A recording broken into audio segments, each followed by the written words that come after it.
I had been working at the firm for 2 years, climbing slowly, step by step, the kind of grind where every late night and every project stacked like bricks on my back.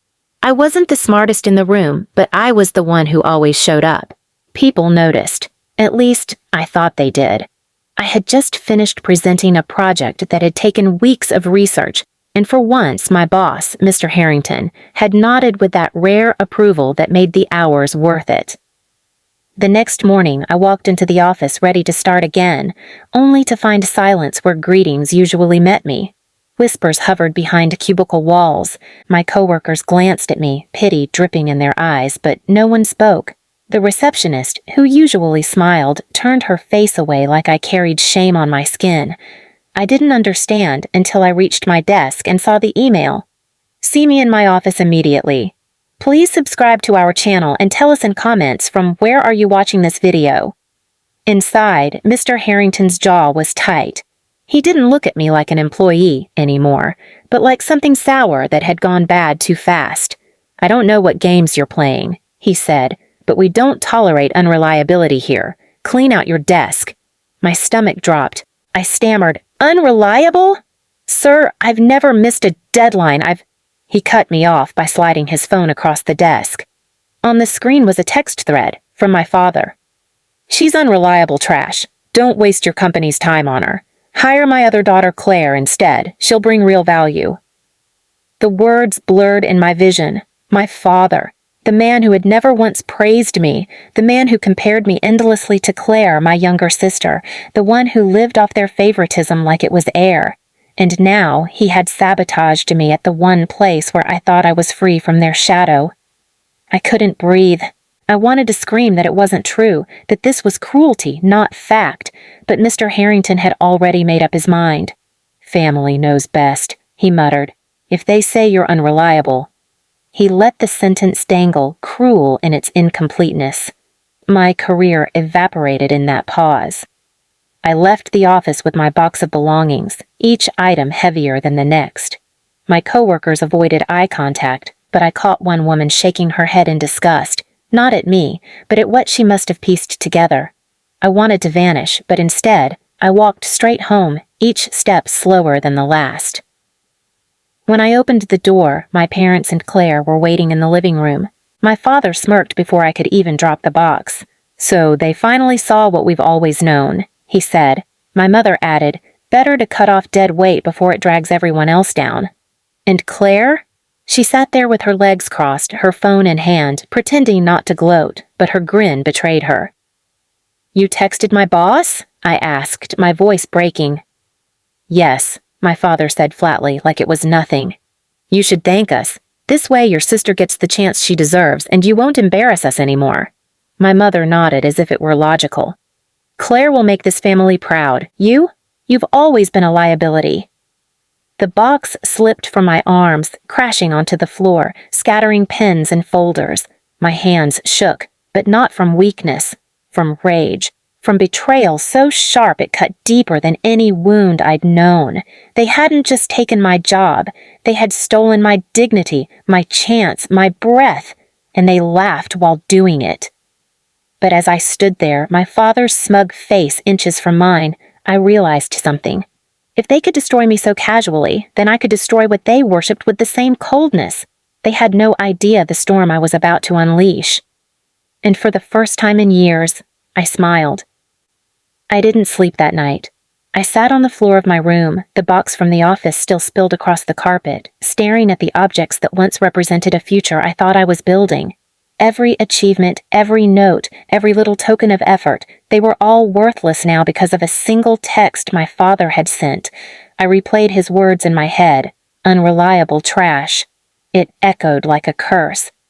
Claire's laughter from down the hall rang through the walls like nails on glass. She had already updated her social media. "Finally got the job I deserve. Thanks, Dad, for always believing in me." And below it, comments from family friends showered her with praise. "So proud! The golden daughter strikes again!" My name wasn't mentioned. My existence was erased in a single post. I thought about confronting them right then, screaming, clawing, breaking something just to make them feel even a fraction of the humiliation I carried. But instead, I sat still. Because for the first time, I knew screaming at them would only feed their egos. My revenge needed patience. The next morning, I walked into the kitchen where my parents sat sipping coffee like nothing had happened. My father didn't even look up. My mother smirked. "You can cook breakfast since you're unemployed now. At least be useful in this house for once." Claire waltzed in wearing a new suit, clearly bought for her big job, and tossed her keys onto the table. "Don't wait up for me," she said, eyes locked on me. "Some of us have careers to focus on." I clenched the spatula in my hand so hard it nearly bent. I wanted to throw it at her smug face, but I forced myself to stay quiet, serving them eggs while they insulted me between bites. They thought they had won. They thought I was broken. What they didn't know was that my silence wasn't weakness anymore. It was calculation. Over the next weeks, I started watching them. Not just in the house, but everywhere. I learned their patterns. My father's obsession with his reputation at the golf club. My mother's addiction to her bridge nights where she bragged about her perfect family. Claire's desperate need to look flawless online. Curated photos, designer clothes bought on credit cards she didn't earn, fake smiles hiding entitlement. I saw their vulnerabilities, and one by one, I started turning them into weapons. First, I visited an old professor of mine, Dr. Keller, who had always encouraged me even when my parents sneered at my studies. He asked why I hadn't been at work.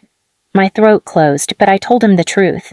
His jaw tightened, and he said quietly, "That explains why Claire emailed me last week asking for the project files you built." My blood froze. She hadn't even started yet and was already trying to pass off my work as hers. That night, I dug through my laptop and found every project draft, every file, every note Claire had tried to claim, and I began crafting a trap. I leaked small pieces of those files, not to hurt Claire yet, but to test how far she'd go. And sure enough, she used them instantly, presenting them to her manager like they were hers. She posted about her amazing research skills online. She fell right into the hole I was digging. Meanwhile, at home, my father strutted around, bragging about how he pulled strings to get Claire the job. He even told the neighbors, "I had to sacrifice one daughter for the good one. That's what real parenting looks like." They laughed, nodding along, sipping their beers. I stood behind the curtain listening, my fists shaking, but a calm smile growing. Every arrogant word he spoke became fuel. My mother wasn't any better. She invited her friends over one evening and pointed at me while I was folding laundry. "See? That's what happens when a child refuses to listen. She's nothing. A shadow in her own home." They cackled like hyenas, one of them whispering, "At least Claire is making them proud." My mother preened at the compliment as though her cruelty was something to be applauded. But they were too blind to see what I was building. I started networking quietly. While Claire was busy flaunting my work, I reconnected with old contacts, professors, colleagues, anyone who had actually seen me grind day after day. I didn't tell them about my parents' betrayal. I just asked for advice, small opportunities, places where I could contribute again. Slowly, I pieced together a web of people who knew my worth, not because of my family's lies, but because they had witnessed my effort. The more Claire bragged, the more reckless she became. The more my parents gloated, the more blind they were to the cracks forming beneath their pedestal, and I watched it all, waiting for the perfect moment to pull everything out from under them. One night, I overheard Claire on the phone in her room. She was panicking. "I don't understand these numbers." I thought she made it simpler. "No, I can't tell them I don't know what I'm doing. My dad promised it they'd never doubt me." Her voice shook. I leaned against the wall, listening with quiet satisfaction. The foundation she thought was hers was already crumbling. And my parents? Still laughing, still blind, still praising her while spitting on me. But they didn't realize that the unreliable trash they had thrown away was about to show them what real destruction looked like. The breaking point came faster than even I expected. It was a Monday morning, bright and sharp, the kind of morning where the air felt like it was cutting through glass. My father had ironed his shirt crisp, My mother had curled her hair into perfect waves, and Claire strutted into the kitchen holding a folder she clearly didn't understand. She was sweating, though, beneath all that polish. "Big presentation today," she said, pretending to be casual as she grabbed coffee. My father grinned. "Don't worry, princess. Even if you mess it up, they'll never fire you. They need me more than they know." My mother chimed in. "Besides, your sister can't even spell her own name without us. You're the only one who matters." I stood in the doorway, silent, holding a flash drive in my hand so tight it left an imprint on my palm. The flash drive contained the projects Claire had stolen, each with my original timestamps, drafts, and notes.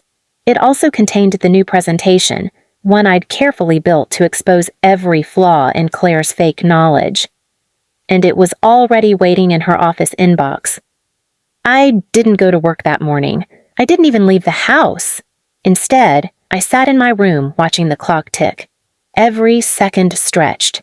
I imagined the look on Claire's face when her slides glitched, when the numbers didn't make sense, when the audience asked her questions she couldn't answer. By noon, my phone buzzed. It was a former colleague. "Did you see this?" she asked. I opened the link she sent. It was a live company blog update.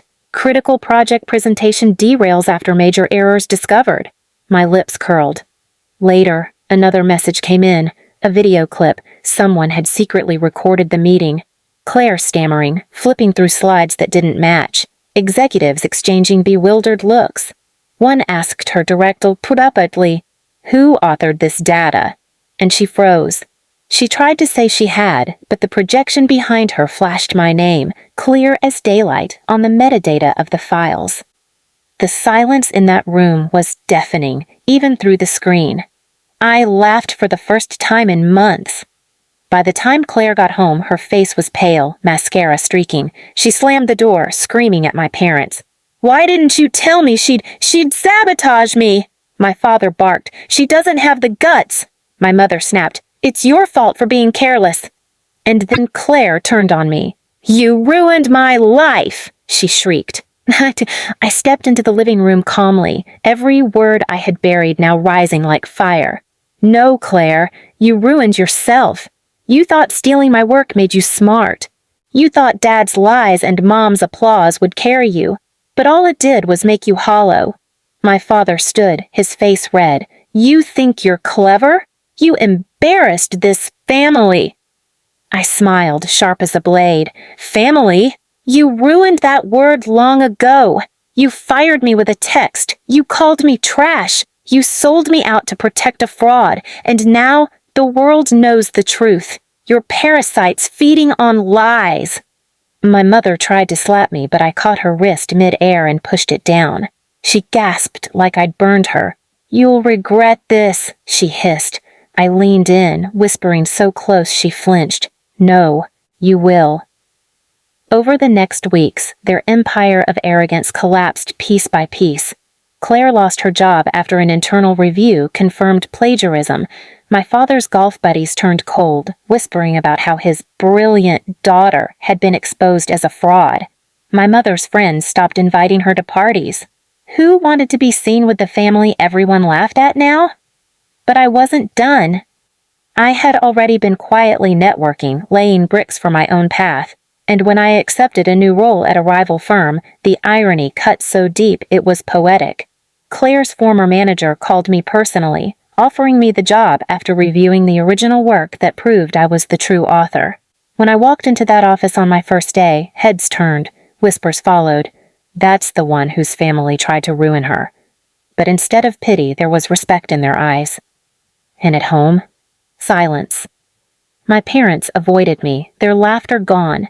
Claire stayed locked in her room, scrolling endlessly through her dying social media accounts, desperate for validation that would never come. The house that once echoed with their cruelty now rang with tension, every corner filled with the weight of their downfall. One evening, my father finally broke.